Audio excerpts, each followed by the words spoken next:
everyone, welcome to China Talk. This year marks the 35th anniversary of the establishment of diplomatic relations between China and Uruguay. Although the two countries are far from each other geographically, China and Uruguay have maintained close cooperation and good relations with each other. In 2018, Uruguay has joined the Belt and Road Initiative, becoming the first Mercosur member state to join the BRI and one of the first Latin American countries to join this initiative. As the 10th anniversary of the Belt and Road Initiative is coming, what has Uruguay comment on this initiative? And what cooperation has been made between China and Uruguay and this initiative? In order to answer these questions, China Talk has invited Uruguay Ambassador to China, His Excellency, Mr. Fernando Lugris, to our program. Good afternoon, Mr. Ambassador. It is so happy to be here again and have this conversation with you. Welcome to the Embassy of Uruguay. We know that this year is very special. It is not only because this year marks the 35th anniversary of the establishment of diplomatic relations between China and Uruguay, and this year also marks the 10th anniversary of the Belt and Road Initiative. We know that Uruguay has joined the BRI in 2018, become one of the first Latin American countries to join this initiative, and the first Southern Common Market country to join this initiative. So how would you comment on and how would you understand this initiative? Well, Uruguay was the first Latin American and Caribbean country to express its willingness to be part of the Belt and Road Initiative in 2016, when the initiative was very young. And we to sign the MOU with China in 2018.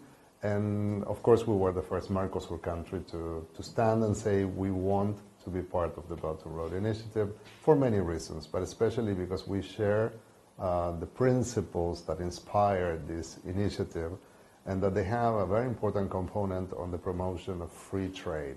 Uruguay is a defender of free trade at the multilateral level, especially at the WTO, and we share this principle with China that we need to continue to make efforts to ensure a freer trade around the world. But we also are convinced that we need to have more conversations on free trade and improve connectivity between Latin America and Mercosur and China.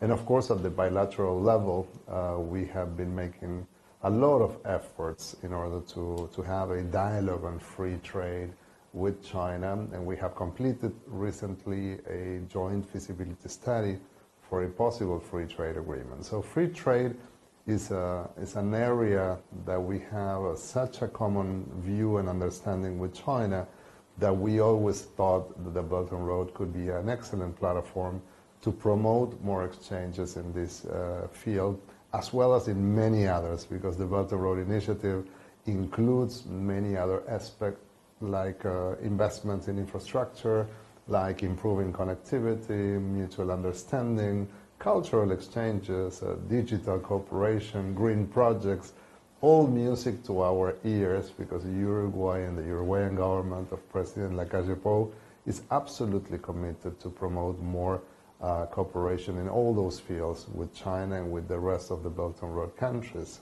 And this year, you said, is special because of the 10th anniversary. It's also the 35th anniversary of our diplomatic relations.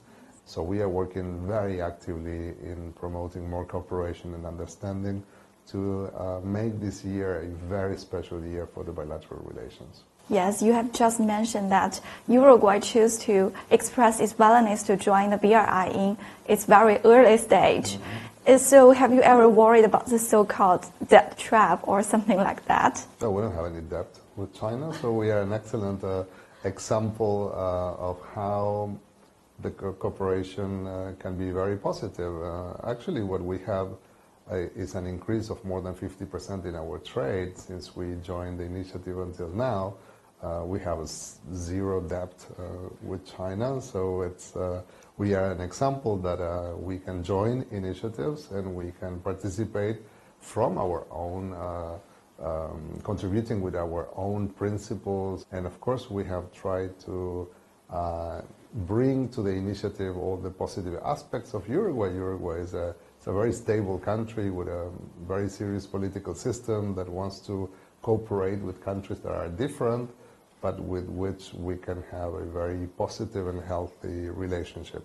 So by all means, what we have seen during the course of these years are very positive examples of cooperation.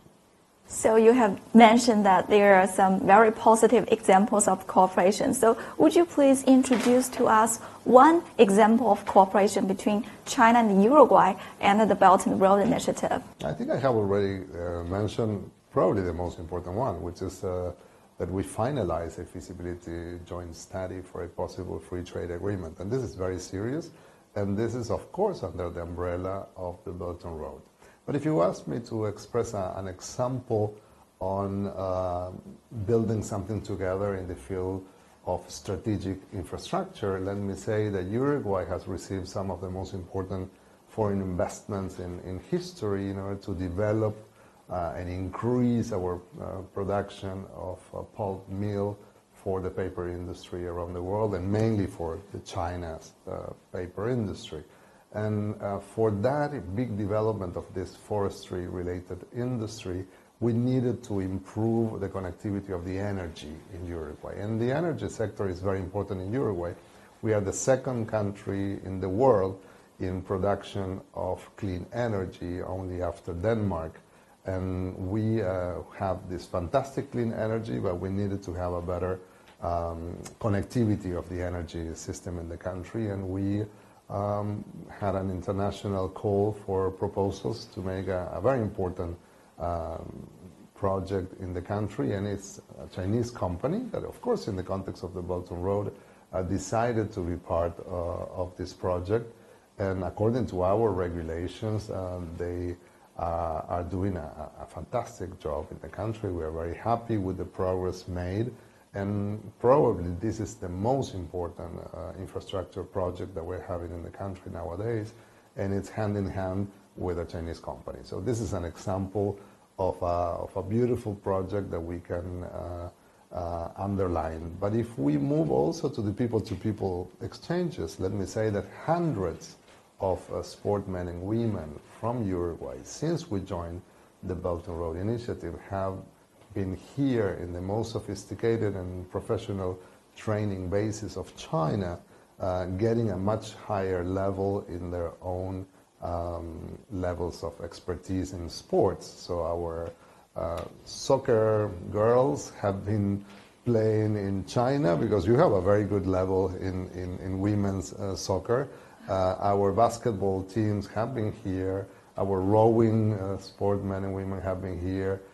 And of course, the ping pong people that they came to this incredible mecca of ping pong in the planet. So a lot of sportmen and women of Uruguay of the highest levels have been, under the generosity of the Belt and Road Initiative, have been coming to China to improve, and we have seen the very good results in the international competition. So Belt and Road is about free trade for Uruguay, but it's about key support in developing our own infrastructures and our own clean energy agenda, and also is supporting people-to-people exchanges. More cultural exchanges are happening between the two countries. More students from Uruguay are coming with scholarships to China, and more sportmen and women. And the Uruguayan soccer team, the young one that just won the World Cup, is going to come to China in some months. And of course, we can also include this project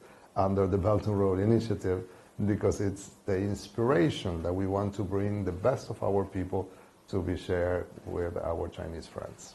Okay, so after introduction, I really learned from that there are so many cooperation in various fields between China and Uruguay under the Belt and Road Initiative. Thank you, Mr. Ambassador, for introducing to us some examples of cooperation between China and Uruguay under the Belt and Road Initiative. Thank you again. Thank you.